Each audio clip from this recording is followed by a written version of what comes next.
Nigeria's aviation sector is facing a plethora of issues. Jet fuel price spike, FX illiquidity, 30% of travelers underserved, airlines operating at 38.8% of fleet capacity, aero contractors temporarily suspending its operations, Dana Air's license revoked by regulators. In addition to that, most recently, Emirates Airlines announced it would suspend flights to and fro Nigeria effective September 1st, citing $85 million trapped in the nation that it's unable to repatriate. The International Air Transport Association, IATA, chimed in, where they sent out a tweet saying that they were disappointed with the situation. There it is, saying that they've had many warnings that the failure to restore timely repatriation will hurt Nigeria with reduced air connectivity, proving to be true with the withdrawal of Emirates from the market. As of July of this year, IATA says that about $464 million is trapped in Nigeria. Other sources say that figure has risen to $600 million, with the Vanguard talking to some sources saying that figure could rise to as much as $1 billion by the end of 2022. Nigeria's House of Representatives is scheduled to meet with aviation stakeholders. In a statement issued on Friday, Yahaya Danzaria, clerk to the House of Representatives, said the House was making arrangements, and the invitees include the individuals on your screen: the Minister of Finance, Governor of the Central Bank, the Special Advisor to the President on Ease of Doing Business, Minister of Aviation, the Director General of the NCAA, and also representatives from IATA and the Emirates.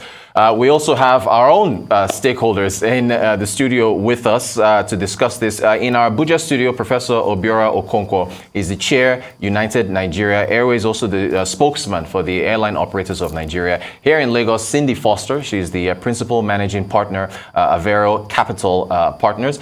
We've also got Mr. Tayo Ojuri, senior partner, Aglow Aviation, and of course, Chika Mbonu, Arise business analyst. Chika, you're all very welcome. Professor Okonkwo, let's start with you in Abuja.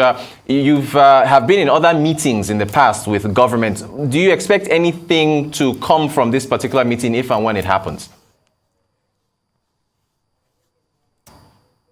Yes, thank you for having me. Yes, we've been in other meetings with government, especially the House of Reps, the chairman of Aviation Committee. They have been quite proactive in responding to issues that concern aviation, having known that it is an essential sector with some national security implications. So I'm not surprised that they responded to this new development. So what will happen will depend on the content of the discussion, because for me, using the big headline trapped looks a kind of scandalous. You know, nobody's money could be considered trapped when it is in your account, and you can do with it what you want, except that they do not have the foreign exchange component to remit the money to their home country. So I hope in the meeting they should discuss truthfully and openly what may have transpired, because if the airlines have been selling their tickets and then converting the Naira equivalent and the parallel market rate, then they should be able also to look for sources of remittance, not only from the Central Bank of Nigeria, because there are other windows like the I&E window, which they are free to source into.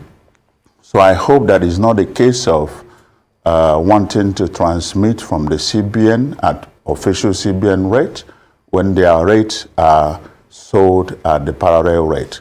But you know, it is for everybody's interest that we give every investor, any operator in Nigeria in whatever sector, comfort and ease of doing business to be comfortable. But I think really the word trapped is too strong to be used for the situation which we are facing now, because the money is in the account and they can do with it what they want, you know, but not necessarily that they can access it. Because my understanding of trapped fund is what is there, you can access, you can have it. So that's the situation. So I hope this meeting will be fruitful and something will come out of it to be a win-win situation for both Nigeria and the Emirates. Thank you so much for that, Professor Okonkwo. I want to come to our other panelists to weigh in. Here is a quote from the spokesman of the Nigerian Civil Aviation Authority, who says that Emirates' demand is legitimate. If you travel to another country to put up an investment, you will need to transfer your money back to your country. The airline is running a business. The government may need to invite them for talks and look for a way of assisting them in managing this investment. That's Sam Adurogboye of the NCAA. Sindy, what do you think the solutions are here as far as managing the development? Well, the first thing they need to do is find a way to release these funds. Emirates is a commercial operation. They invested their time, their money, their resources into Nigeria. They could have deployed those resources elsewhere. They chose to deploy them in Nigeria. It's completely unreasonable for an airline to invest in Nigeria and then not be able to repatriate their funds for months and months on end.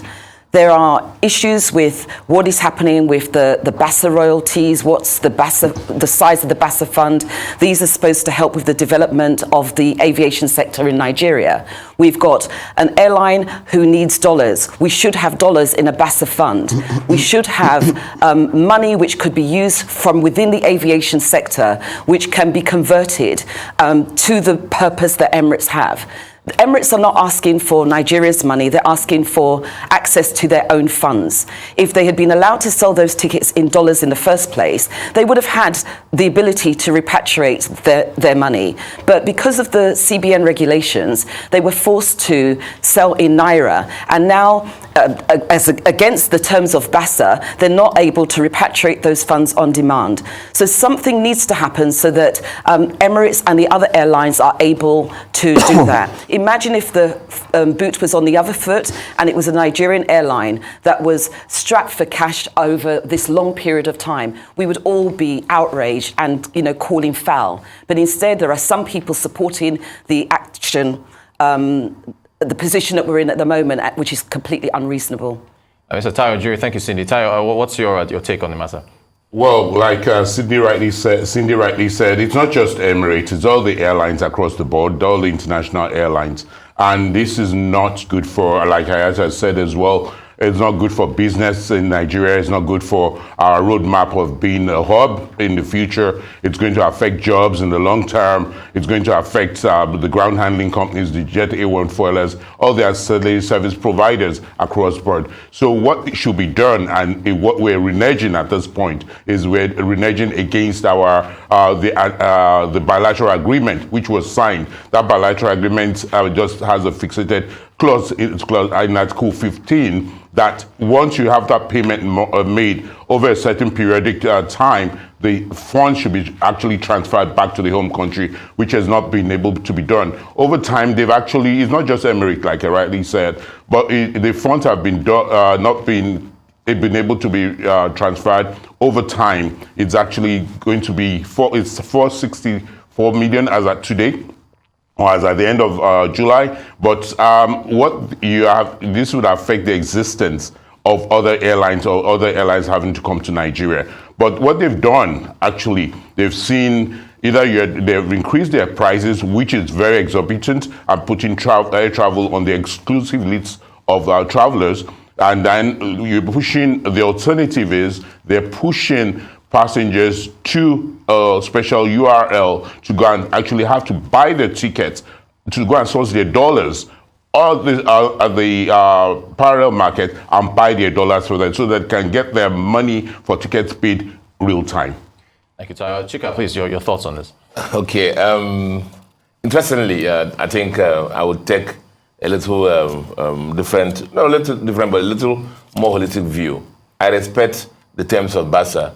Then when you sell a ticket in a country, local currency, you should be able to remit your tickets back to your home country. I will even talk about BASA down the line as the interview goes on, because a lot of times we look at BASA, interpret it selectively as he's confident for us. But that's not the issue. My point this morning is that what is happening to Emirates is not unique to the airlines, foreign airlines. And I say with all seriousness, and I'm hoping that the members of the House will hear and listen to me, and those in government. is not unique to the foreign airlines. The manufacturers in Nigeria have been screaming and crying about the paucity and lack of foreign exchange for a long time. Domestic airlines have been crying for lack of foreign exchange to buy spares and pay their leases and buy new aircraft. Individuals have been crying for foreign exchange to pay the school fees of their kids and medical expenses. Foreign portfolio investors have been crying for remittance of their investments they made in Nigeria. The bigger issue, therefore, is the fact of the country does not have this foreign exchange. And it's not as if the country had an exchange and they didn't want to remit for the airlines. Every sector in the country has been suffering this challenge of lack of foreign exchange. And that's the issue. And so, the overhang there is this so-called CBN dollar. Because I hear everybody saying CBN should do something. CBN should do something. And I say with all the professionalism in me, CBN does not print dollar. CBN can only share the dollar that is available Nigeria ends. And so if there were people in the House of Reps, my focus today or this week should be on how do we get our dollars. We have been screaming and shouting on this session that the Nigerian men blood for foreign exchange, oil, we are not meeting our quota. Our quota is supposed to be 1.8 million barrels a day. We barely do 1 million barrels a day because of, people are stealing our crude. No panel has been set up. No hearing has been done. But because of the profile of Emirates Airlines, they can speak up loud. And as I said, my manufacturers also have been crying. Everyone have been crying for foreign exchange. And no panel has been done by the House of Reps. Now, Emirates has the right profile, right branding. They can scream very well. Our senior members of the House love their flights to Dubai, and they don't want to be denied that. And so that's why this is holding. But the bigger issue for me is what? Nigeria does not have the foreign exchange to share. And it's not as if dollars were there and they were suspended or hidden or blocked. This issue of trapped fund, blocked fund, these things are not blocked. The truth is that if you want to, the issue is CBN dollar. That's the issue. And I'm going to hold the airlines accountable down the line because a lot of them are selling tickets now at exchange rate of 820 to the Naira. And they want to remit dollar at CBN rate of 4 something. So we need to have that in the back of our mind.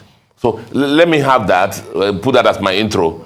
And then down the line, I think I'll make other comments on this. Thank you for that, Chika. I want to come to the capacity of local airlines to be able to meet the demand if Emirates, or eventually, if and when they do suspend their flights come September 1st. There's a tweet from former Senator of Bayelsa East, Ben Murray Bruce, if you can take a look at that. Professor Okonkwo, I'll come back to you with this.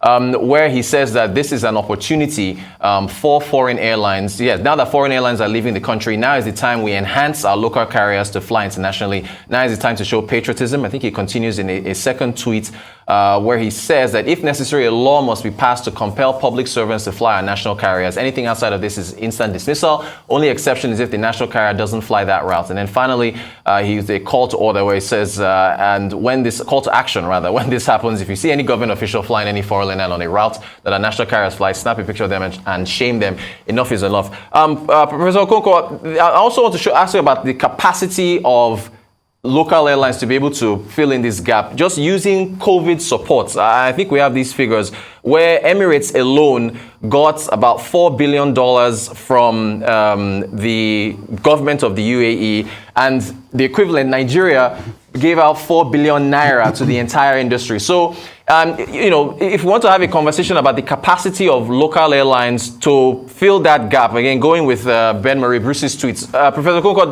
do you think that is possible? Can that happen in the near to long term? Well, I thank my dear friend Bruce for his patriotic view, but I really think that the issue of what you fly should be a matter of choice. It's not a thing of law. But I have no doubt that if airlines are supported locally, they will be able to make those foreign trips. Air travel all over the world is the same. You have IATA, we are members of IATA. A good number of airlines here have IOSA certification. What you do here is what you do everywhere. The only thing now we are lacking here is the capacity to procure the equipment and then fly. Air Peace is well positioned to do this, but in most places they fly, they are being politicized, and then nobody, obviously, over in those countries are calling their parliament for a meeting or anything like that. But however, we have the know-how, we have the knowledge, and we have the capacity to do that. That's why we've been crying for the funding and support for the domestic carriers here. Take, for instance, talking about 5 billion, actually, not 4, 5 billion Emirates received recently from the government to cushion the effect of the aviation fuel. Post-COVID, they got about 1.6 billion US dollars just for support. The 4 billion you mentioned here was the only thing that came to over 10 operators, including even the ground handlers, the car hire service. It's nothing.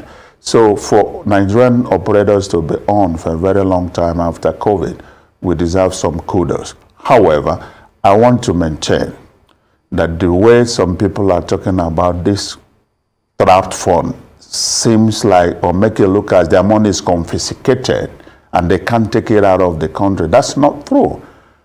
These tickets are being sold at exchange rate of 820 naira.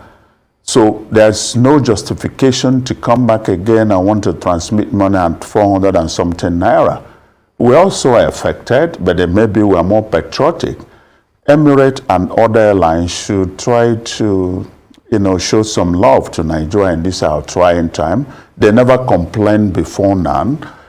CBN did not stop anybody from taking away their funds. They're saying use other alternative sources. I mentioned the I&E window, but the official exchange rate being given by CBN is not enough. Like Mr. Mbonu talked about, we suffer it. Sometimes we don't even get $50,000 to import basic spare parts or even pay for our training overseas. But we keep on hanging in there because we are patriotic Nigerians.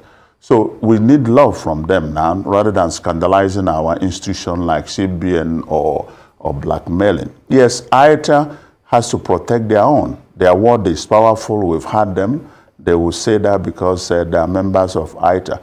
But BASA, this has nothing to do with going against the BASA rule, because if the government had a policy that all your money made in Nigeria remains in Nigeria, don't touch it, don't take it anywhere, then we should have concern about violation.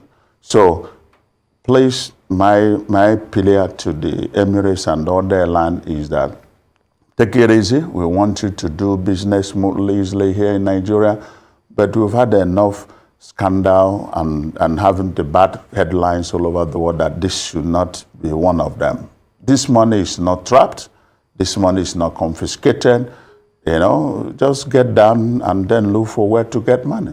All right, thank you, Principal. And at the rate which they are selling, if the local operators are selling at this rate, probably wouldn't be crying. We can easily go to any market and source our money and get doing what we're doing. But we know if we go that high, then the local poor public will not be able to travel, and then the airports and planes will be empty, and we'll be forced to close shop. That's what we don't want to happen. All right. But do we have the capacity? Yes. With the equipment and the support, we can get there. All right. Now, I noticed both Sindy and Ojuri were shaking their heads there. So, Sindy, what's, again, on the matter of local capacity, and then I'm not sure what you want to respond to that Professor Okonkwo said. Please go ahead. Okay, 2 points. The Fly Nigeria bill, which is something which was put forward back in 2008, is being promoted by OAL law firm, has not had the support of the industry stakeholders. So it's about time. I've been pushing this for some months. It's about time that we got behind this bill. I don't see why we need to wait for the national carrier to get behind that bill when we have a flag carrier, Air Peace, who are flying to international destinations. They were competing with South African Airways on the Johannesburg route. They didn't get the support from the Nigerian political community, and so therefore they pulled out of that route. They couldn't get visas, but I'm sure a lot of Nigerian people using public money were traveling on South African Airways. So I think that we need to get behind it, but stick with it. So that's one point. The other thing is we're talking about the international airlines selling the tickets at a high price. They're selling it at a high price now because they couldn't get their money at the lower rate for like 8.5 months. They weren't selling it at that rate 8.5 months ago. So for anybody to suggest that that is what they're doing is misinforming the public. That's not the reality on ground. And it's completely against the BASA agreement. You can't sign an agreement and say that you can repatriate your funds, convert and repatriate your funds on demand, and then you don't allow people to. So, and why would you be pushing people to a parallel market? I absolutely don't understand this. There's no country in the world that you'll go to and somebody is basically challenging you via what technically is a legal route to obtain your legally earned funds. Doesn't make sense. And the reason why the parallel market is doing so well and seems to have so much funds that they're saying that this $464 million can be converted on the parallel market is because there is a complete disconnect between the value of the Naira at the CBN official rate compared to what the market says it is. So we've heard that some people are obtaining CBN funds at a lower rate, then selling it on the black market, which is creating more of a divide. So we shouldn't be trying to push people in the direction which actually doesn't serve Nigeria in the long run. Ojuri, your thoughts? Thank you, Sindy. My thoughts are, this is just a tip of the iceberg because it's like Mr. Mbonu rightly said, this is just one sector.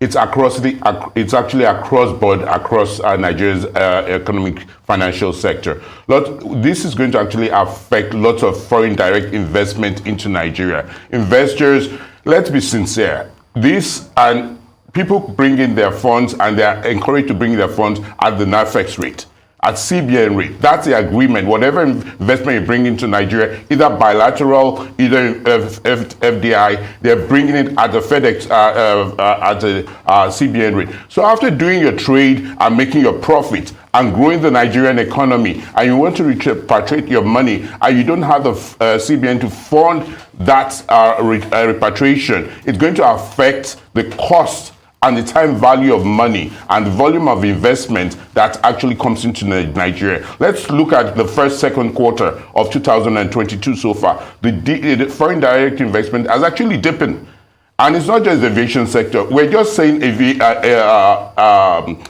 because Emirates is blowing really hot air about this. It's not even just Emirates. All airlines across board within Nigeria, none of them, you go to the websites and try to go check their the ticket, you cannot buy it at a normal Naira price. So it's just right for us to do the right thing. We want to grow Nigeria as the aviation hub. We want to ensure connectivity. We want to make sure aviation is the economic catalyst for our economy, because this is actually going to affect the growth of business within Nigeria. So I think the capacity needs to grow. I don't think we have the capacity at the moment, because we have to understand that from the capacity perspective, aviation is not just origin and destination. You have lots of passengers that are going to further connectivity destinations. So what needs to be done is, aviation is actually a global practice. You have to have these airlines that you're in partnership with. How many of our domestic airlines have that global partnership that is able to drive that volume of travel? Even within West Africa, we have the challenges of intra-West Africa travel. For us to travel within West Africa, you have to first go to Europe before you go to Mali or Burkina Faso. So we have these challenges. But if we have a very strong regional carrier that has strong West African routes development, you can actually now partner and structure with an international carrier. There are lots of these platforms, then that will drive you as the Lord of the Manor. All right, we have to take a quick break. We'll be back with Chika and Mbonu's comments. We continue, of course, this special panel discussion on Nigeria's aviation sector. It's the Global Business Report. We'll be right back.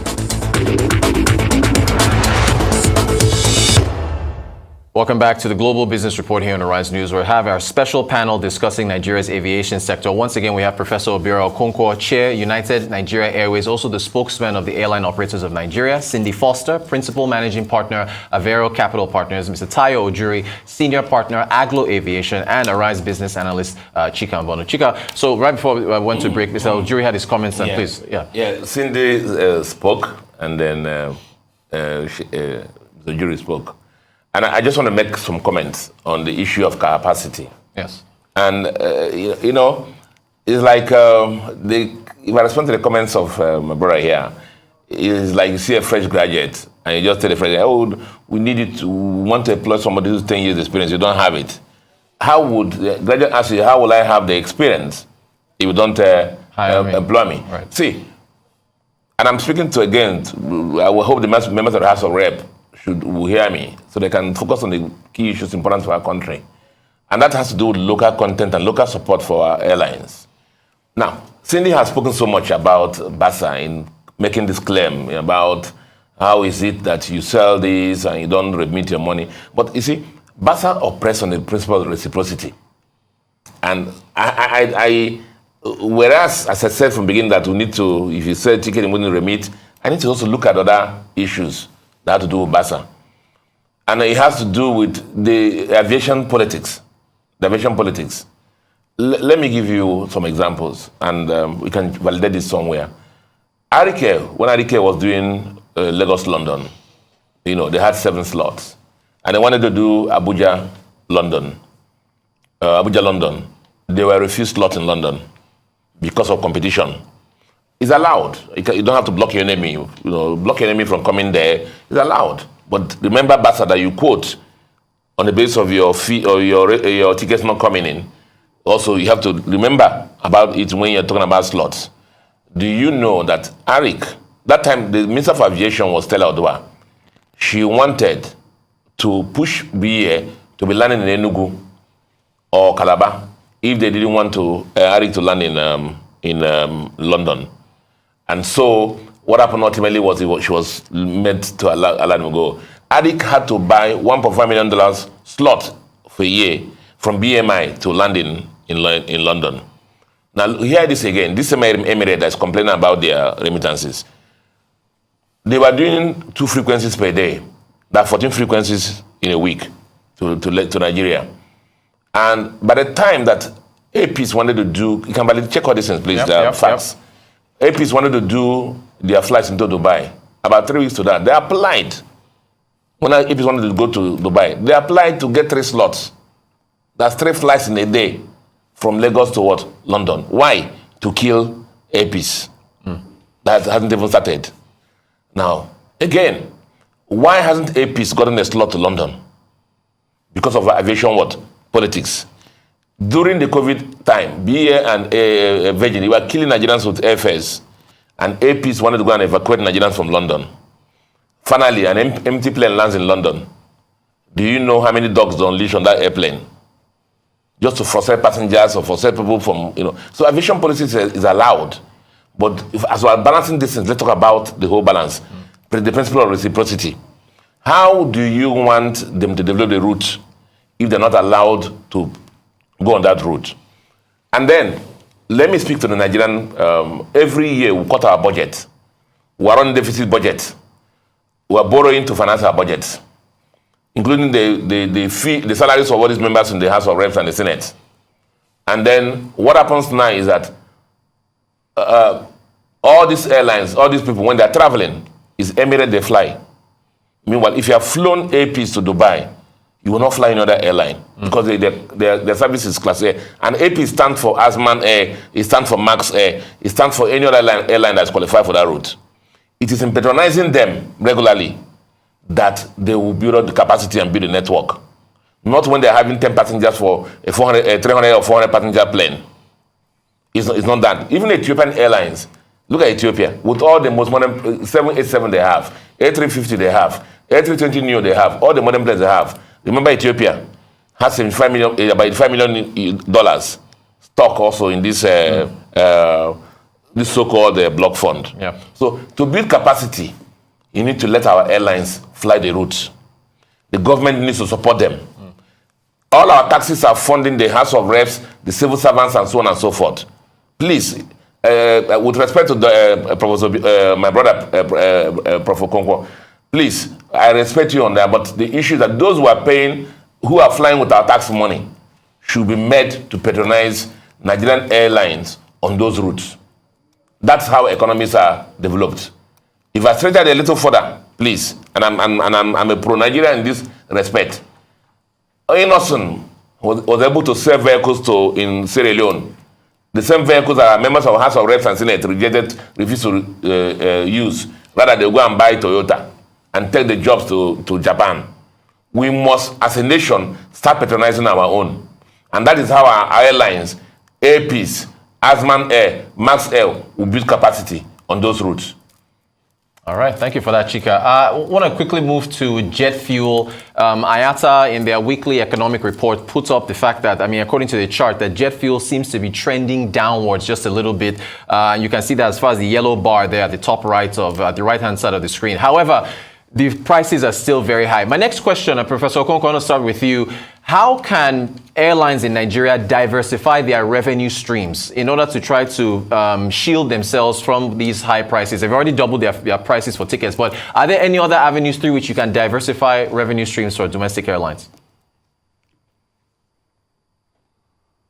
Possibly there could be, but I really want to correct one erroneous impression.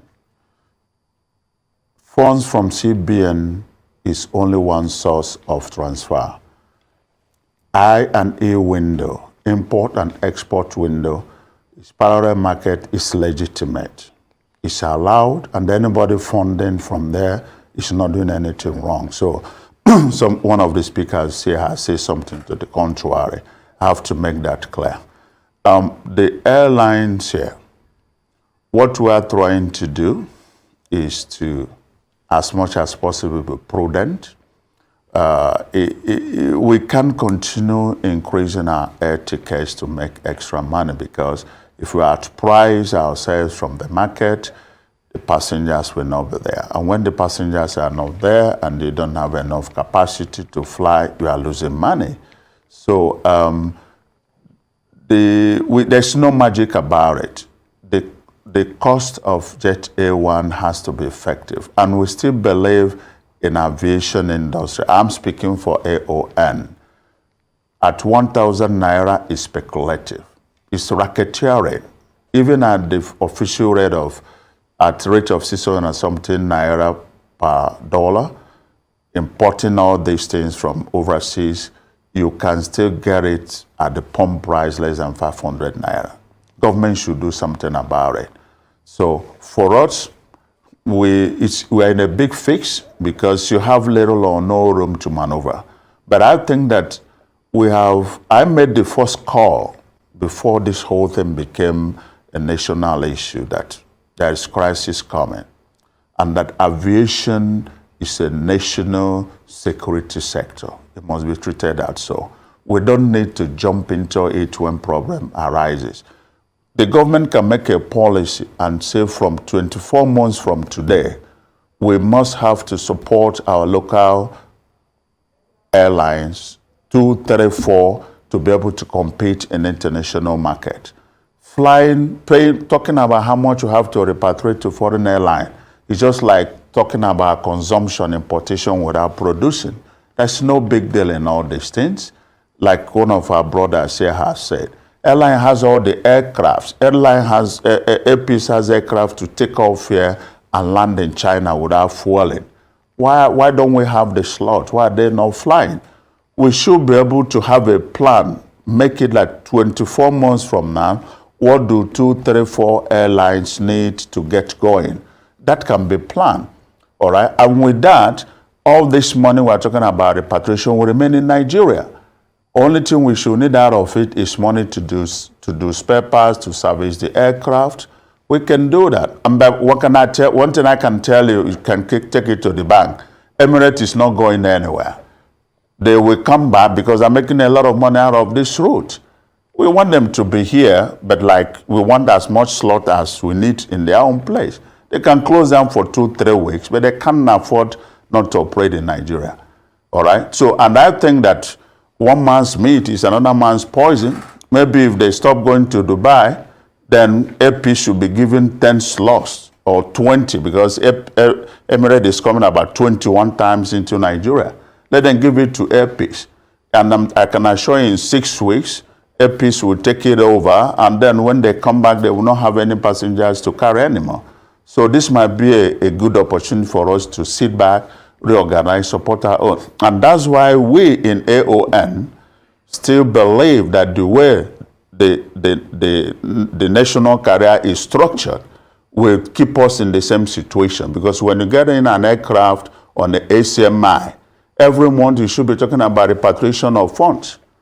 We want national carrier, but let it be fully Nigerian, where all the investments are by equity and money made is here. You're not talking about repatriating, except for those investors who want to repatriate their dividends at the end of the day. So we know that for airlines that fly into Nigeria, they have less number of people employed. If we are supported to build this capacity, we can quadruple our employment. And then before this COVID is on record that aviation industry was the third largest contributor to the GDP of this country. We are doing well before this, and we've never complained. So the support is what it needs, and it can take a deliberate government policy to support it. And in 24 months, most people don't like what we have. We talked about it, nothing sold overseas. As we are here, most of African countries are approaching us to come and take over their national carrier and fly to other parts of the world.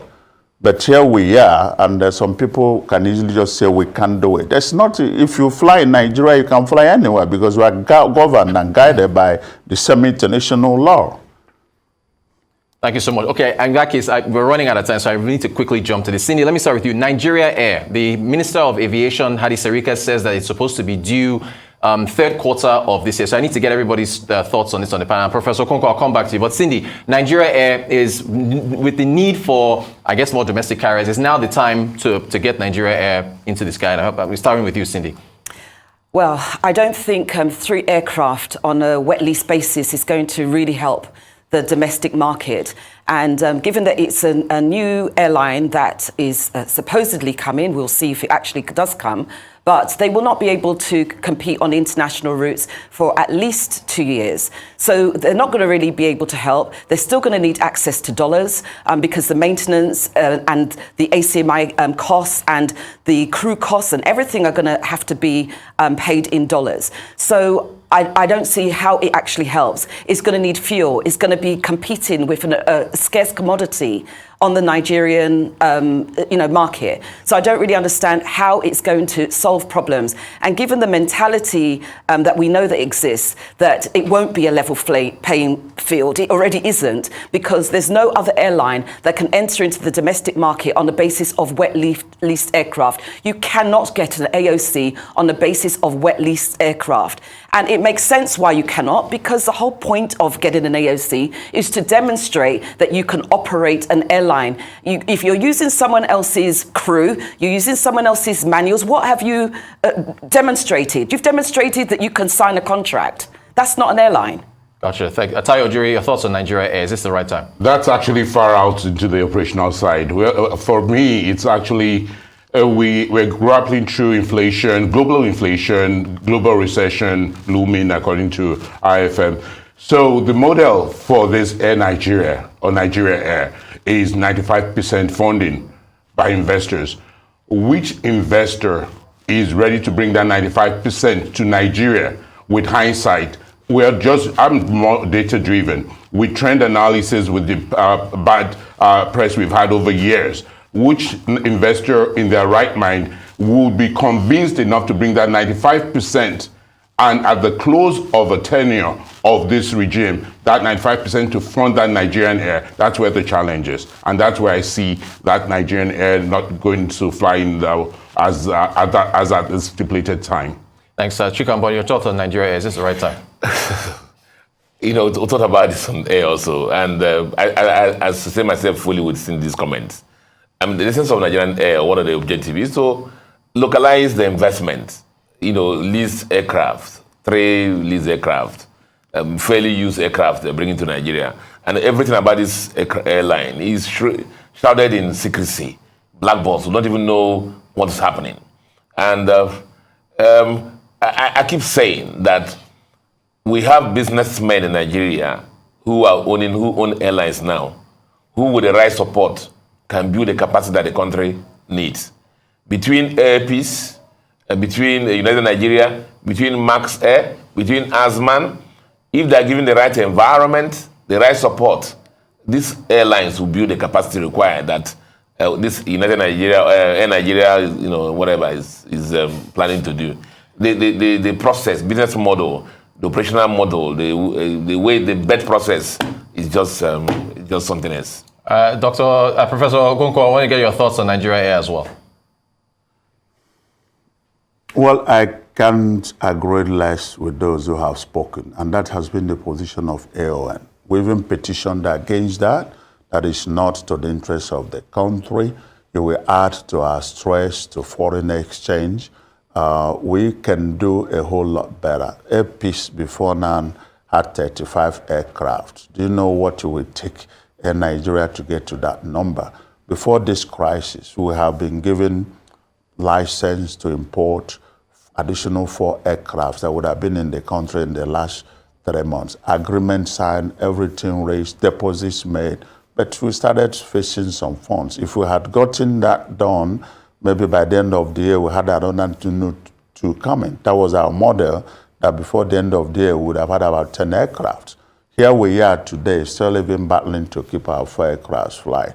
There's no big deal in this. The game and the simple word, support the local operators. We are very serious, patriotic people. We know what we are doing. We are not even asking for free money. We don't want free money. Make funds available, and we will make this country proud. So for me, Nigerian Air, it's not solution to our problem. All right, that's the first unanimous agreement for the entire panel today. We need to talk about something something pretty serious here.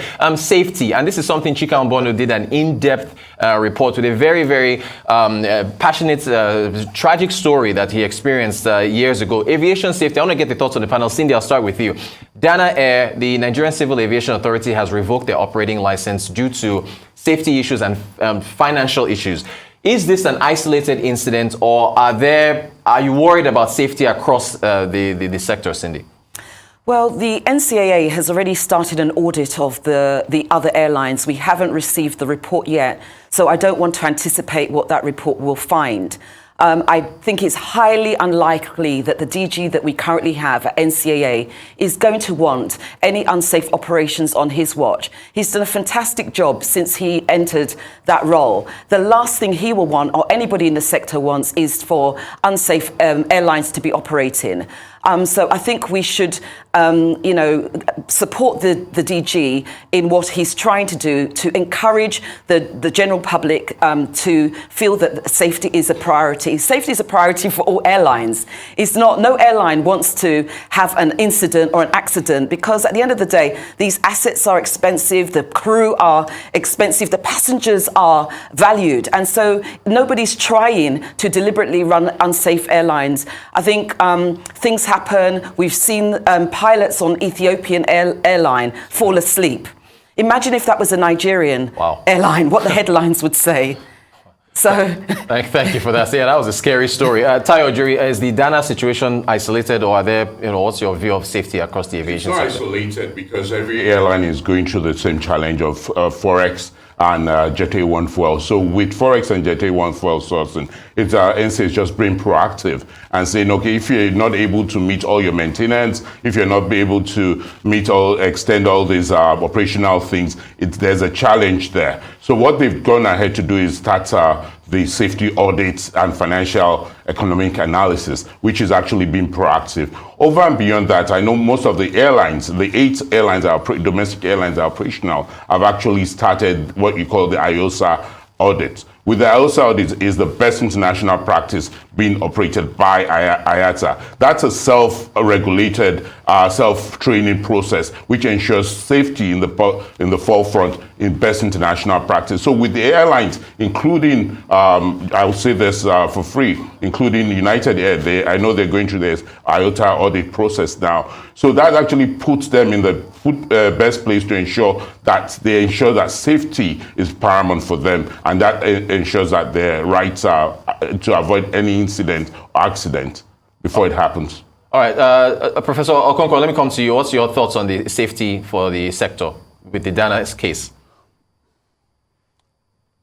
Well, as an operator, I want to assure the listeners that what happened to Dana with NCA is not like a quick fix. It is a routine responsibility of NCA to do audit. It goes on regular basis. Sometimes you might be boarded and then you have 30 minutes delay. NTA just showed up at the ramp. They want to check if everything is all right. We are proud to be the first airline that received our AOC under this new management of DG, leadership of DG Nuhu. I can tell you that the laws, the inspection, the regulations they offer here is 3 times tougher than what you can get in any country. All right, and like you said, we've just completed our IOSA audit. They were amazed with the quality of what we have.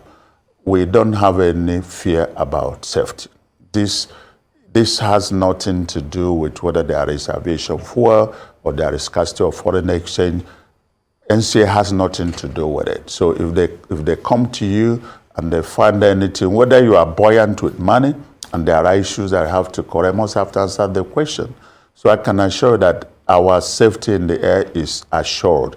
This NCA is doing a lot of work. Even if we get in some expatriate pilots and captains, they have even made the questions tougher. Some of them failed these exams 2-3 times before they even passed. It's tougher than any part of the world. We have pilots from Ethiopian Airlines. They failed the exams 3 times. And so many other people. And we have had calls, even flying here, to move captains from number 1 seat to senior first officers in Nigeria because they are below our standard. The standard of flying here, I can tell you, is the toughest in any part of the world. This NCA is not joking. Sometimes we feel they're squeezing us, they're regulating us, but I think it's good for everybody. So there should be nothing to worry about safety. So what happened to Dana is routine, and they do that every year. Like you say, if you're a member of IOSA, even if you're certified, every year you have to renew your certification.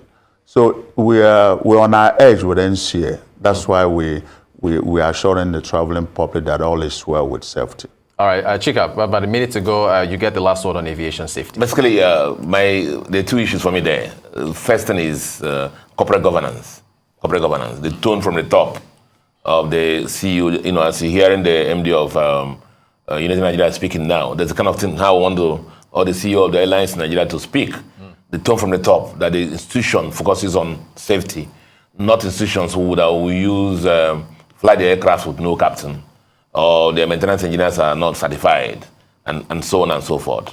Now, the other thing is the fact that when your liquidity, when your working capital is cannibalized, like in Nigeria, where fuel, ATK moved from about 100 naira to what it is now, it tends to eat up the working capital, and the tendency is to cut corners. And I guess that's why NCA is doing a lot of things that it's doing now. So we'll give it to NCA, and let's keep our eyes on the corporate governance on most of these airlines. I'll give it to Nigerian pilots too. I think they're one of the best in the world. Thank you all so much. We have so much more to talk about, but we've run out of time. My thanks to Professor Obiora Okonkwo, Chair, United Nigeria Airways, Spokesman for the Airline Operators of Nigeria. Thanks to Sindy Foster, Principal Managing Partner, Avaero Capital Partners. Thanks to Tayo Ojuri, Senior Partner, Aglow Aviation. Of course, our ever dependable Chika Mbonu, our Business Analyst. Our thanks to you as well. Thank you all.